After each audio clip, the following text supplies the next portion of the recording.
वाच्य आप सभी जानते हैं। वाच्य की परिभाषा अगर पूछी जाती है तो क्या हो जाएगा, इसका परिभाषा क्या होगा इसका? क्रिया का वह रूपांतर जिससे यह पता चले कि क्रिया का मुख्य विषय या मुख्य बिंदु कर्ता है, कर्म है या भाव। भाव यानी क्रिया का भाव, तो वहां वाच्य होता है। वाच्य आपके तीन प्रकार के होते हैं।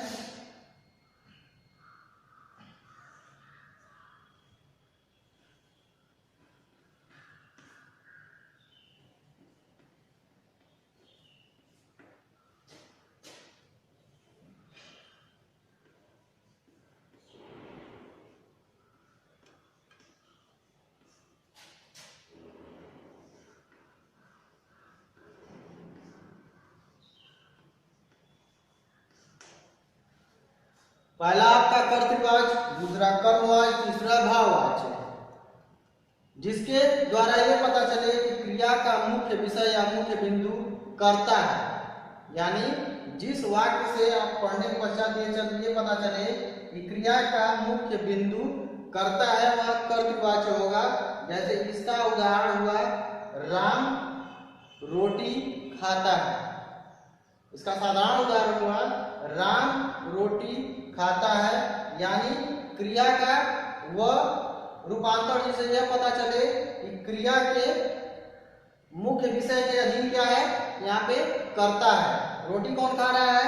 राम खा रहा है। राम यहाँ पे क्रिया का मुख्य विषय है, यानी रोटी खाने की क्रिया किसके द्वारा हो रही है? राम के द्वारा। तो कर्तृवाच्य का उदाहरण हुआ यहाँ पे राम रोटी खा रहा है। कर्मवाच्य क्रिया के उस रूपांतर जिसका मुख्य बिंदु कर्म हो, क्रिया का वह रूपांतर जिसका मुख्य बिंदु क्या हो? कर्म हो, वहां पे कर्मवाच्य होता है। जिस उदाहरण को अभी हमने देखा कि राम रोटी खा रहा है, यहाँ कर्मवाच्य में क्या हो जाएगा? राम के द्वारा रोटी खाई जा रही है। राम के द्वारा रोटी खाई जा रही है। यहाँ मुख्य बिंदु में क्या हो जाए? राम के द्वारा क्या खाया जा रहा है? रोटी। रोटी यहाँ पे क्रिया का मुख्य विषय है। रोटी खाई जा रही है राम के द्वारा। भाववाच्य, भाववाच्य यानी क्रिया का भाव। क्रिया का मुख्य विषय यहाँ पे क्या हो जाएगा? भाव हो जाएगा। वहां पे भाववाच्य होता है। या क्रिया का मुख्य विषय कर्ता कर्म न होकर क्रिया का भाव जहाँ हो वहां भाववाच्य होता है। जैसे राम से रोटी खाई नहीं जाती। राम से रोटी खाई नहीं जाती।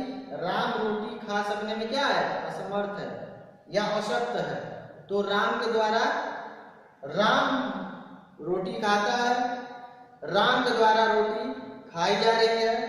और भाववाच्य में राम के द्वारा रोटी खाई नहीं जाती या राम से रोटी खाई नहीं जाती।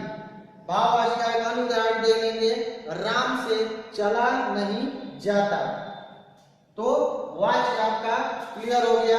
अब आगे बढ़ते हैं। हम आगे देखते हैं रस। रस यानी काव्य को पढ़ने या नाटक को देखने, श्रव्य या दृश्य साहित्य का जब हम श्रवण या अनुश्रवण करते हैं और हमारे मन में क्या हो? आनंद की उत्पत्ति हो, वहाँ रस होता है। रस के भी कई भेद हैं। रस के 4 भेद हैं। चारों भेद हम देखेंगे। अस्थाई भाव,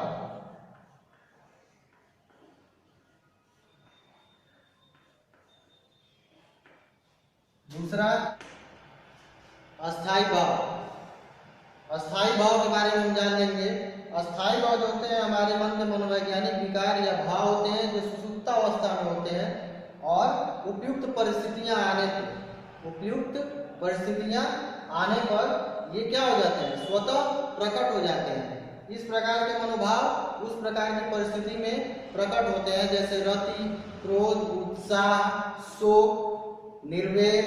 ये सब क्या है? अस्थाई भाव होते हैं। जो 9 रस होते हैं, 9 रस के 9 अस्थाई भाव होते हैं, जो उस परिस्थिति में आने पर, यानी परिस्थितियों के ऊपर ये निर्भर करता है कि हम अपनी आंखों से या कानों से क्या सुन रहे हैं और क्या देख रहे हैं। किस प्रकार के रस की उत्पत्ति हो रही है हमारे मन के भीतर और उसका अस्थाई भाव क्या है।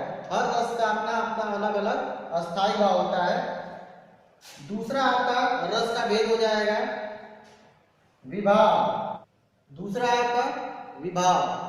विभाव जो होता है वो हमारे अस्थाई भावों को क्या करते हैं, आधार प्रदान करते हैं, उन्हें प्रवर्तित करते हैं, अस्थाई भावों को स्थापित करते हैं।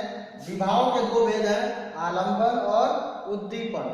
आलंबन यानी जिसपे वस्तु या विषय पर आलंबन के द्वारा हमारे मन में अस्थाई भाव या रस की उत्पत्ति होती है, वह आलंबन विभाव।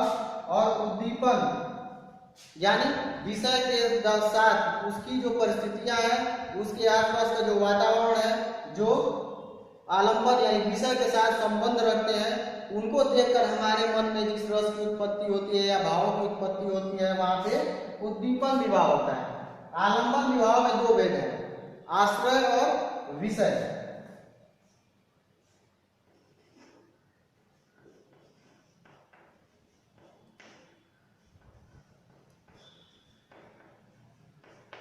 आश्रय और विषय।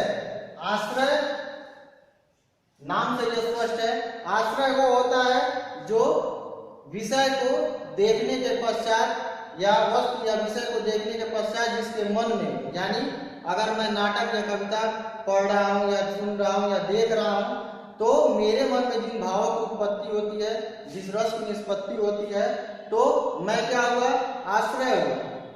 मैं क्या हुआ, आश्रय हुआ। आश्रय यानी जिसके अंदर भावों की उत्पत्ति हो या भावों का संचार हो, रस का संचार हो, वो आश्रय हो जाएगा। विषय क्या होता है, विषय यानी जो वस्तु या विषय जिसको रसास्वादन, जिसके रसास्वादन से हमारे मन के भीतर भावों की उत्पत्ति होती है, उस वस्तु या विषय को हम क्या कहेंगे, विषय। यानी जिसको देखने के पश्चात आश्रय के मन में, विषय उसको कहते हैं कि जिसको देखने या सुनने के पश्चात आश्रय यानी श्रोता या दर्शक के मन में भावों की उत्पत्ति होती है, उसे हम विषय कहेंगे। तीसरा आपका है अनुभव।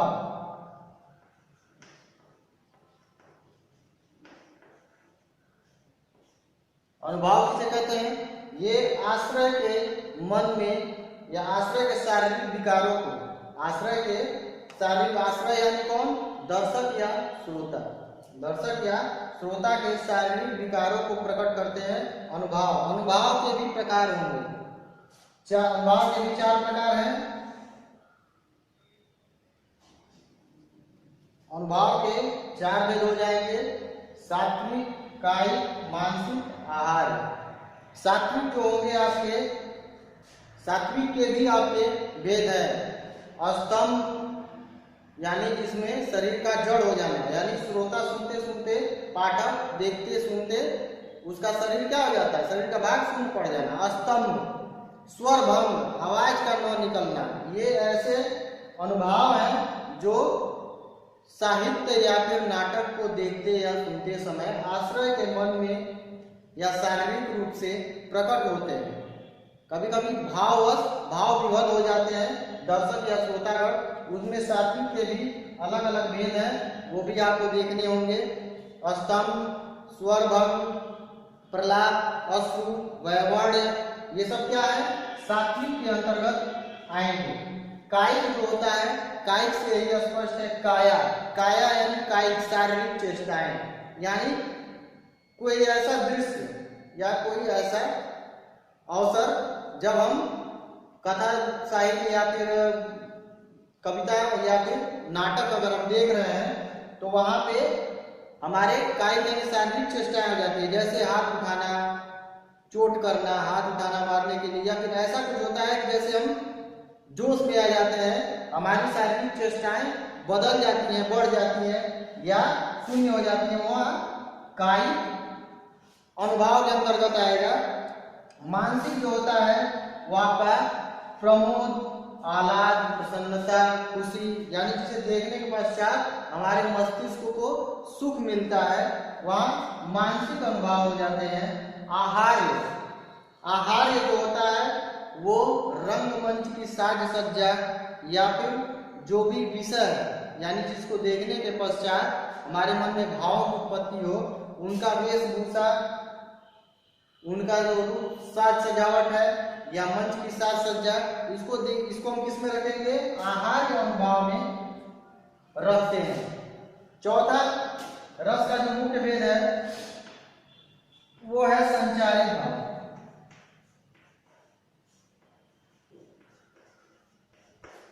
संचारी भाव, इनके नाम से यह स्पष्ट है, संचारी भाव, ये संचार करते हैं और रस को पुष्ट करके फिर चले जाते हैं। इनका नाम ही संचारी भाव है। इनकी कुल संख्या कितनी है? 33। अब हम आगे बढ़ते हैं। काव्य में शोभा बढ़ाने वाले तत्वों को हम क्या कहेंगे? यहाँ पे अलंकार कहेंगे। अलंकार के यहाँ पे दो भेद होंगे आपके।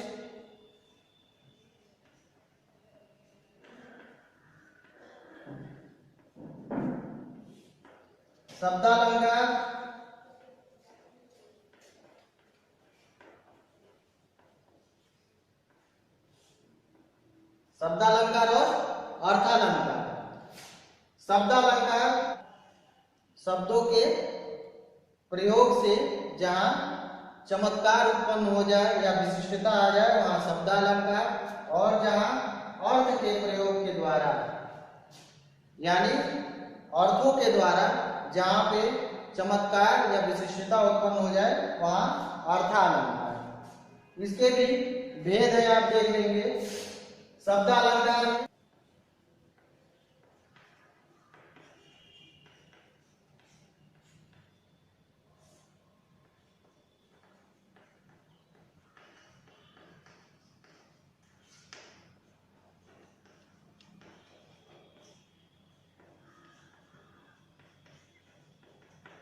अनुप्रास, यमक और श्लेष। अनुप्रास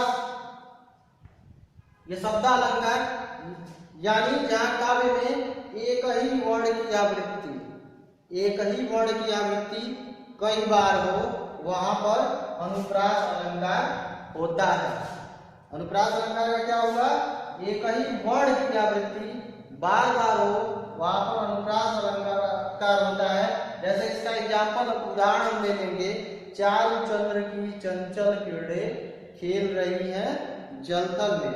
तो चारु चंद्र की चंचल किरणें, इसमें चौवर्ण की आवृत्ति बार बार हुई है। चौवर्ण की आवृत्ति बार बार हुई है, इसलिए यहाँ से अनुप्रास अलंकार हो जाएगा। यमक अलंकार जहां एक यमक अलंकार में क्या होता है? एक ही शब्द यानी शब्द, वर्ण नहीं शब्द, एक ही शब्द की आवृत्ति दो या दो से अधिक बार हो वहां पर यमक अलंकार होता है। इसका एक उदाहरण हम समझ लेंगे।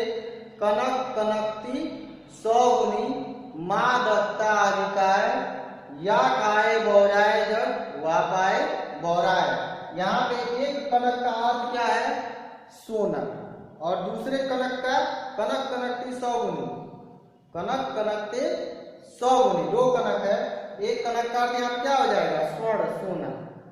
यानी एक को पाने से संसार बौराए यानी पागल हो जाता है, एक को पाने से, और एक को खाने से यानी धतूरा। एक कनक का क्या अर्थ हो गया? धतूरा। यानी इसको खाने से लोग क्या हो जाते हैं? पागलों जैसा या बिहेवियर उसके जैसा करने लगते हैं। तो एक शब्द की आवृत्ति दो या दो से अधिक बार हो और दोनों बार या जितनी बार उसकी आवृत्ति हो उसके अर्थ अलग अलग हो वहां यमक अलंकार होता है। श्लेष का अर्थ हुआ चिपका हुआ, जहां एक ही शब्द दो अलग अलग अर्थ दे।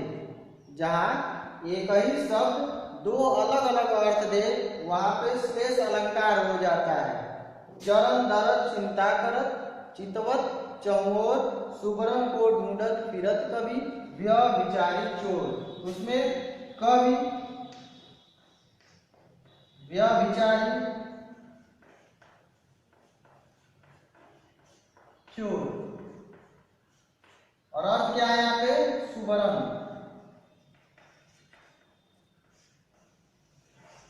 सुबरन का इन तीनों के में अलग अलग, इन तीनों के सापेक्ष में तीनों का अलग अलग अर्थ होगा।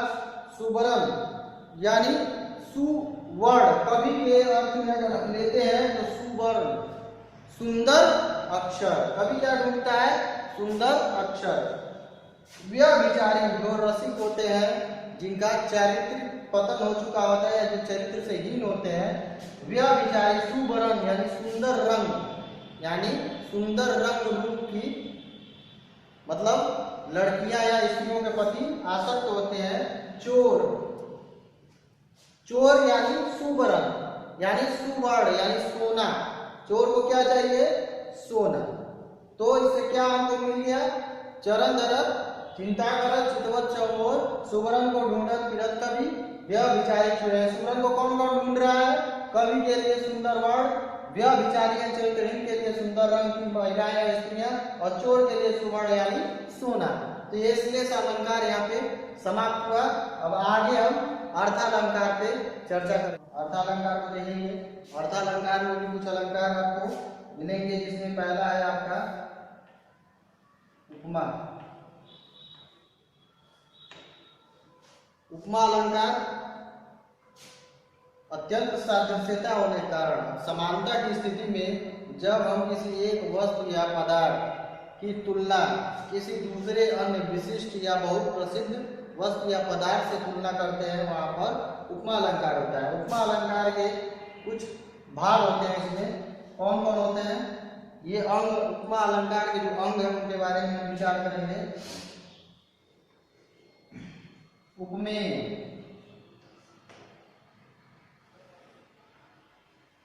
उपमान,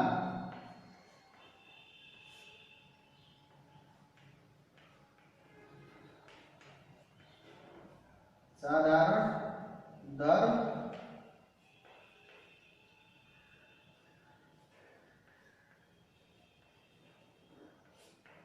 साधारण धर्म, वाचक, वाचक शब्द। तो उपमा के 4 अंग हो जाएंगे। इनसे उपमा अलंकार बनता है। उपमेय, उपमेय यानी उपमा करने के योग्य, यानी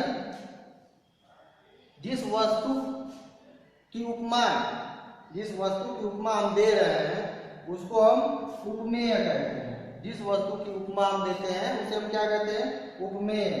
उपमान, जिसके द्वारा, जिस प्रसिद्ध वस्तु या पदार्थ के द्वारा हम उपमेय की उपमा दे रहे हैं, यानी किसी वस्तु की जिसकी उपमा दी जा रही है उपमेय, और जिस वस्तु या पदार्थ, प्रसिद्ध वस्तु या पदार्थ की जिससे उपमा दी जा रही है उसे हम उपमान कहेंगे।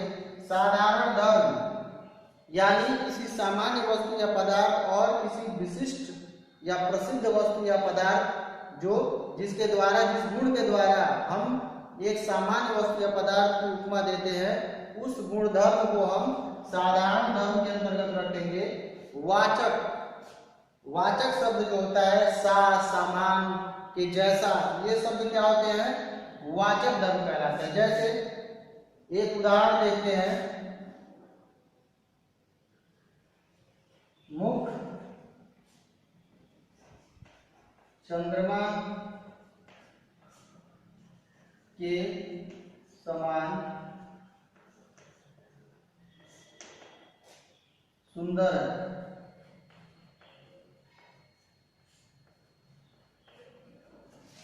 मुख चंद्रमा के समान सुंदर है। यहाँ पे मुख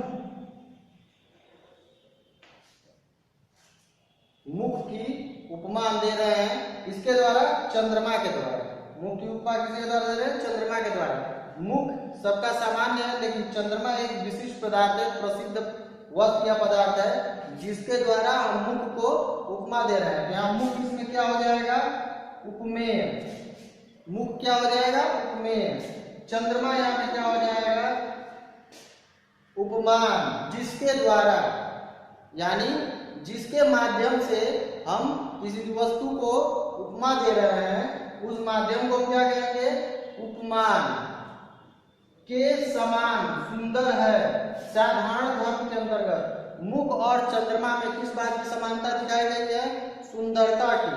तो जिस गुण के कारण समानता या समन्वय दिखाया जाता है उसे हम साधारण धर्म कहते हैं। यहाँ पे सुंदर,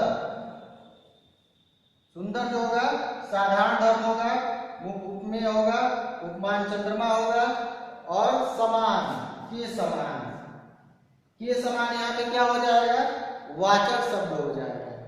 मुख चंद्र के समान सुंदर है, मुख चंद्रमा के समान सुंदर है। यहाँ मुख उपमेय, चंद्रमा उपमान, सुंदर यहाँ पे साधारण धर्म यानी जिस गुण धर्म के कारण दोनों में तुलना की जा रही है वो साधारण धर्म, और वाचक सा समान के जैसे, ये सब जो वाक्य में शब्द आएंगे वहां वाचक धर्म होता है। उपमा के पश्चात रूपक, उपमा के पश्चात क्या होता है, रूपक अलंकार होता है, यानी अत्यंत समानता के कारण, अत्यंत समानता के कारण उपमेय में ही उपमान का आरोप कर दिया जाता है। अत्यंत समानता के कारण उपमेय और उपमान में आरोप हो जाता है, उसमें कोई भेद नहीं रहता है, उसमें कोई भेद नहीं रहता। जैसे रूपक का उदाहरण है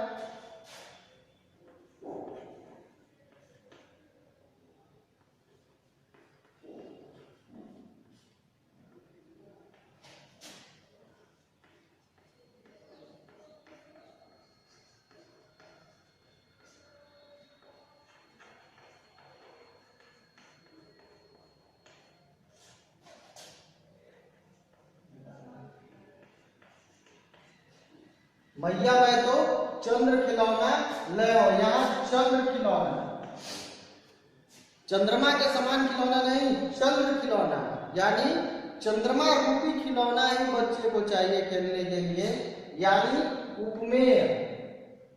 उपमेय यहाँ पे क्या हो जाएगा, खिलौना। उपमान क्या होता है, प्रसिद्ध वस्तु उपमान हो जाती है, यानी चंद्र। तो चंद्र और खिलौने में यहाँ कोई अभेद नहीं है, चंद्र खिलौना ले, यानी चंद्रमा रूपी खिलौना ही उसको चाहिए, कुछ और नहीं चाहिए। तो यहाँ पे चंद्र और खिलौना एक दूसरे में समाहित हो गए हैं कि वहां पर वाचक धर्म या कुछ और किसी प्रकार का अभेद नहीं रह जाता है। यहाँ उपमेय और उपमान एक दूसरे में क्या है, जुड़े हुए होते हैं, यानी उपमेय में उपमान का आरोप कर दिया जाता है, वहां पर रूपक होता है। तीसरा आपका है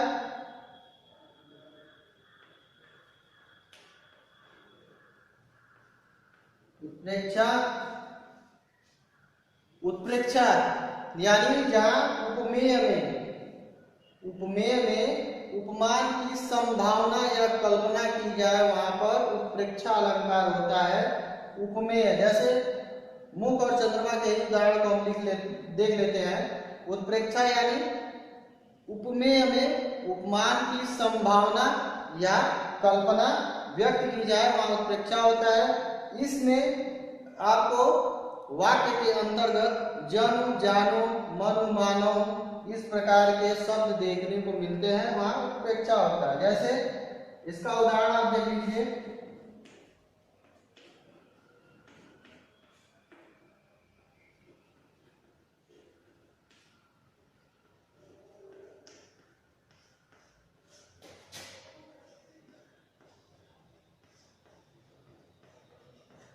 उत्प्रेक्षा का ये उदाहरण है, मुख मानो चंद्र, मुख मानो चंद्र है। मुख यहाँ पे क्या है, उपमेय है, और चंद्र यहाँ पे क्या है, उपमान है। तो मुख मानो चंद्र है, यानी क्या कहा जा रहा है इसमें कि चेहरा जैसे चंद्रमा ही है, यानी उसका चेहरा क्या है, जैसे मानो कि चंद्रमा है। यहाँ पे उपमेय में उपमान की संभावना या कल्पना व्यक्त की जा रही है, उसके चेहरे में चंद्रमा के होने की कल्पना की जा रही है, यानी उपमेय में उपमान के होने की कल्पना की जा रही है, वहां पर उत्प्रेक्षा अलंकार है। और वाचक शब्द के रूप में यहाँ पे मानो, ये आपको देखने को इस प्रकार के शब्द मिलेंगे, जनु जानो मनु मानो इस प्रकार के शब्द मिलेंगे, वहां पे उत्प्रेक्षा है। और उपमेय में उपमान की संभावना व्यक्त की जाए वहां उत्प्रेक्षा अलंकार होता है। इसके पश्चात आप आगे बढ़ेंगे तो आपके पाठ्यक्रम में मानवीकरण,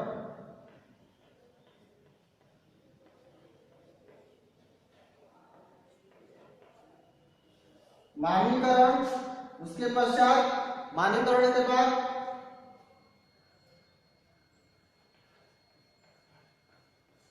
अतिशयोक्ति अतिशयोक्ति।